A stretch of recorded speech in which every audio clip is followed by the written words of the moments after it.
Hello, I'm back.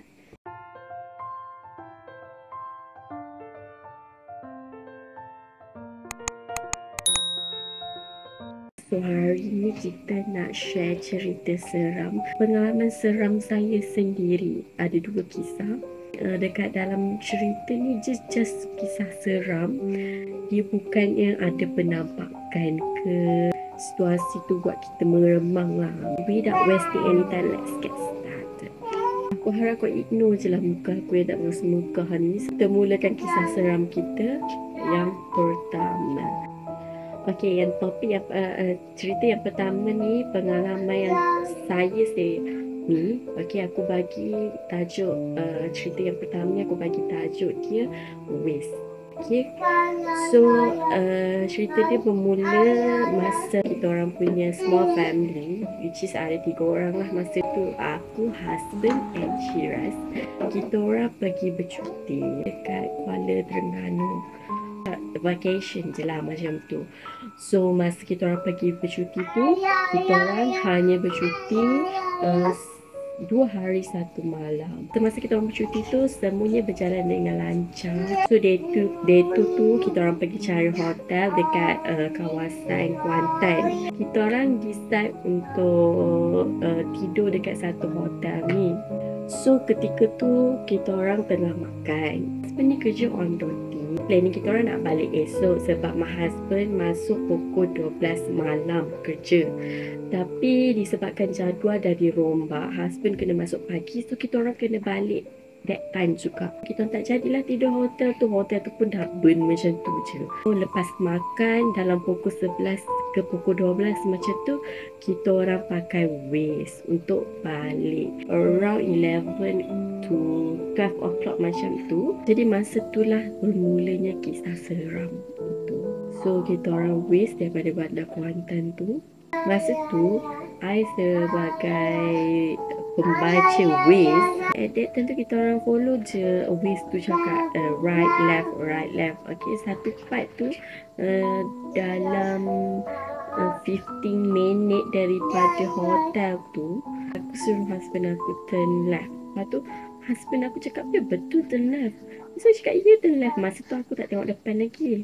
Tapi husband aku yang drive, dia yang tengok sebab aku tengok Waze kan. Aku tak nampak. And then aku dekat sebelah seat driver kan, aku punya andal tak nampak sangat lah jalan kan. So lagipun dekat depan tu gelap. So aku cakap turn left. So husband aku cakap serius lah turn left. Lepas tu bila aku tengok sendiri kat situ signboard tu kubur Cina. Sorry pada kalau benda ni sensitif, tapi kat situ memang perkuburan Cina. Dia suruh kita orang masuk naik bukit tu. Memang meremang lah masa tu. Husband aku terus U-turn balik dengan keadaan yang macam pada masa tu. Sebab takut, sebab kita orang je kat situ and then tak ada lampu jalan, gelap gila, hanya berlampukan kenderaan kita orang je. Betul-betul suluh dekat signboard perkuburan Cina, adalah nama perkuburan tu, and then kena naik bukit. So dapatlah bukit tu dia suruh turn left. Kalau turn left kena naik bukit tu lah. Husband aku pun penakut. Jadi keadaan tu memang benda-benda aku tapi masa tu aku diam je sebab aku macam takut nak cakap masa tu, and then takut anything happen, and then kita pula ada anak kecil, jadi aku takut benda tu ikut balik lah. Macam kita takut ada something wrong lah dekat situ, yang sampai Waze tu bawa kita orang kat situ. Sebelum kejadian tu berlaku, aku pernah je cerita-cerita borak-borak kosong dengan husband aku yang diorang kata Waze ni kalau tengah malam tak boleh pakai lah, dia akan bawa kita dekat tempat lain lah, ada orang bawa kat jalan itu lah, jalan ini. Honestly kita orang tak pernah familiar pun dengan jalan tu. Okay, kita orang actually dah banyak kali dah pergi Kuantan, Bandar Kuantan, tapi tak pernah familiar pun dengan jalan tu once kita nak balik ke rumah. Tapi kita orang okey je lah. Sebab apa? Sebab kita orang fikir jalan tu daripada hotel tu, faham tak? Jadi kita orang rasa macam memang jalan tu yang paling dekat untuk pergi ke highway. Bila aku share story tu dengan husband aku, so benda tu jadi kat diri kita orang sendiri, jadi kat kita orang sendiri. So kita orang rasa macam seram lah benda tu. Sebab jadi kat diri sendiri kan, kita orang diam sepanjang tu, and then dah jauh dia perjalanan tu dah macam dekat kawasan yang rasa macam dah terang. Ini baru kita orang cakap, serius Awis ni kenapa bawa jalan macam ni kan. Ni first time kena berdebar weh. Berdebar husband cakap, dia berdebar gila masa tu. Dan dia yang drive, dia nak kena U-turn, dia yang lelaki kat situ. So sepatutnya dia kena lagi berani lah. Dia kena lagi berani lah masa tu, supaya aku ni tak terlampau takut lah. Tapi aku diam je. Okay, I'm so sorry sebab kita terpaksa buka lampu. Sebabnya Shiraz dia meragam sikit tadi. I have to finish our content hari ni. Sebab I just want to share kan. Aku tahu kenapa dia menangis tadi. So kita kena buka lampu lah. And then bagi dia cool down sekejap. Okay, aku bagi dia kokomelin kejap. Punya ring light semuanya tak ada kat sini. Pasal Waze ni sebenarnya dah dengar cerita daripada orang lain, ataupun cerita dekat internet, ataupun any konten yang orang buat dekat YouTube ni. Banyak sangat yang share pengalaman seram dia. Tapi once kita yang kena sendiri, aku rasa meremang weh masa tu. Macam tak sangka aku sendiri kena. Aku ingatkan benda ni just create the story je kan. But this one is a true story from me. Yang mana aku sendiri yang kena. Dulu kita orang masuk tanah perkuburan Cina. Turn left. And bukan wrong way ya. Memang betul-betul jalan yang dibagi tu suruh turn left masuk kat kawasan perkuburan Cina. Si still lagi menangis. Macam tu lah aku pula seram malam dia. Tiba-tiba je Shiraz meragam. Alright, so the second story. Ini pun sama. Ini bukan kisah yang penampakan ke. Kisah seram yang aku alami sendiri. Cerita yang kedua ni aku bagi nama Housemate. Actually kisah seram ni bukan berkenaan dengan housemate. Kisahnya, sebelum aku berkahwin, aku pernah tinggal di Seremban. Yang mengenali aku tu tahulah aku pernah tinggal kat Seremban. Aku pernah sewa bilik. Sebenarnya rumah. So, aku sewa bilik sahaja. Tapi, macamnya kita bayar share-share lah. Bayar rumah, share-share. So, aku ada bilik aku sendiri. Masa tu, aku memang tak kenal langsung siapa yang dekat rumah tu. Masa tu, aku dah murat. Memang perlukan tempat tinggal untuk aku teruskan hidup kat sana. Sebab aku bekerja dekat sana, and aku tak boleh nak berhenti kerja sebab masa tu aku tengah kumpul duit kahwin. I have a few months macam tu je untuk sampai ke date berkahwinan aku tu macam tu. Aku bagi tahu je lah rumah tu kat mana kan. Klise nanti orang tak percaya benda tu berlaku. At that time aku menyewa di Instill Seremban Negeri Sembilan. Rumah aku ni rumah level ketiga. Dekat satu bangunan tu dia ada 3 level yang mana different house. Tapi dia sampai level 3 je. Rumah aku time tu rumah atas sekali. Aku dapat rumah tu, aku memang darurat dan aku tak kenal sesiapa pun kat dalam rumah tu. Tapi kita orang ada one group, kita orang dah pernah meet together lah. Aku a few housemate macam tu yang penting je. Maksudnya yang jaga akaun rumah, yang leader lah dekat situ. So, bilik aku ni sepatutnya 2 orang yang duduk dekat dalam tu. Tapi semasa tu aku tak dapat lagi cari seorang lagi housemate. Jadi aku tinggal seorang je dulu dalam bilik tu. Masa tu aku tinggal dalam 2 months macam tu.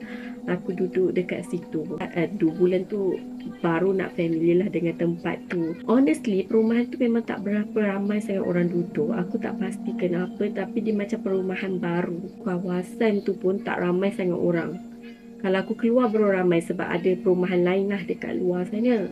Dan orang jogging semua. Bila aku round dekat kawasan tu, memang tak ada orang langsung. Bukan tak ada orang langsung, tapi it's a bit creep lah macam tu. So, nak dijadikan cerita, one day, setiap hari Sabtu, ada sesetengah housemate ni. Memang kita orang tak borak each other. Memang kita orang tak berkumpul sebab kat depan tu tak ada TV.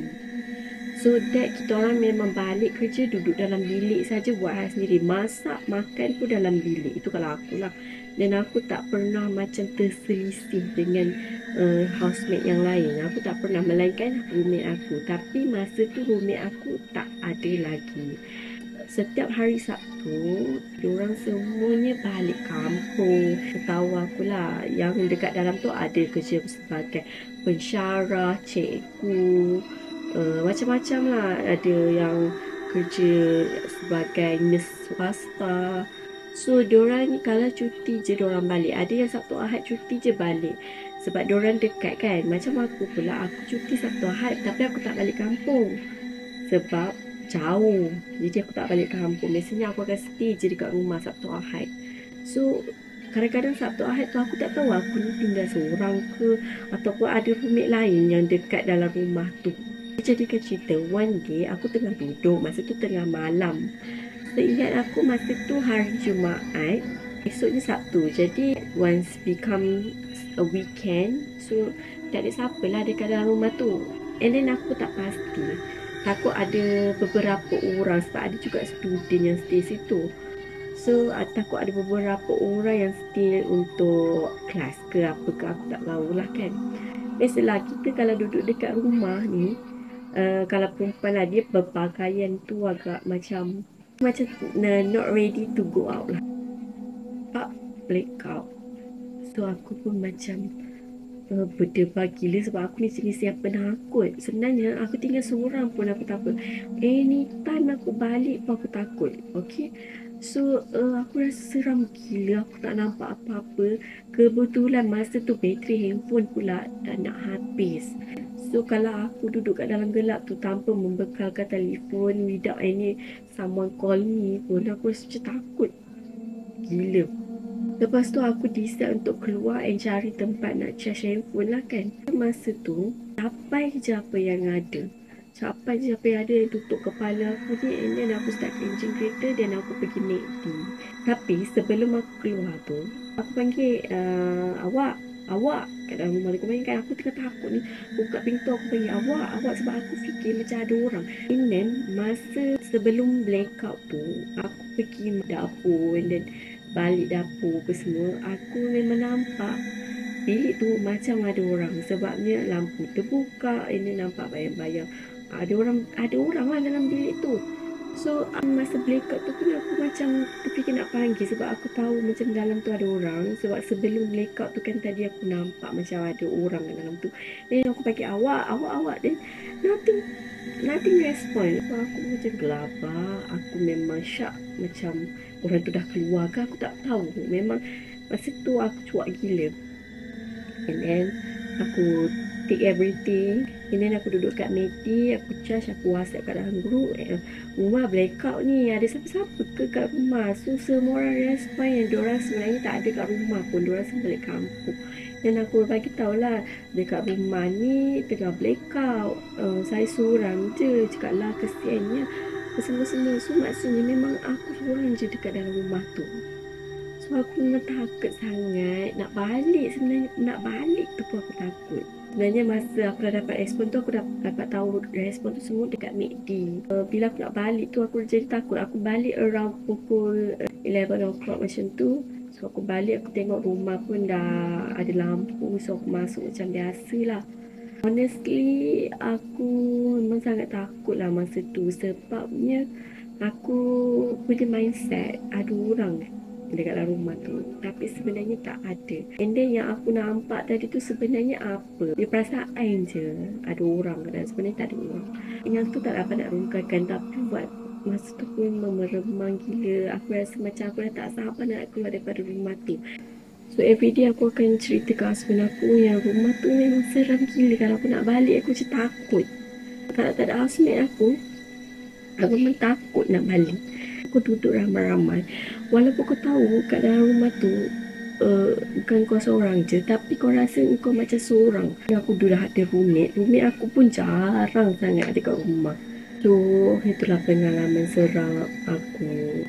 So ceritanya kat sini blackout, tapi aku tak tahu ada orang ke, ada housemate aku ke tak kat dalam tu. Tapi memang sebelum kejadian blackout tu, memang aku nampak ada orang. Memang aku nampak lampu bilik tu terbuka. Sebabnya kita orang ni ada someone dekat luar tu. Kita orang macam tak berapa nak dengar. Anything happen outside, we don't know. Aku sebenarnya ada banyak lagi pengalaman seram and cerita seram daripada family aku sendiri. Aku tak nak share sekarang ni sebab aku tak nak video aku ni terlampau panjang. Sampai sini je lah cerita seram kita.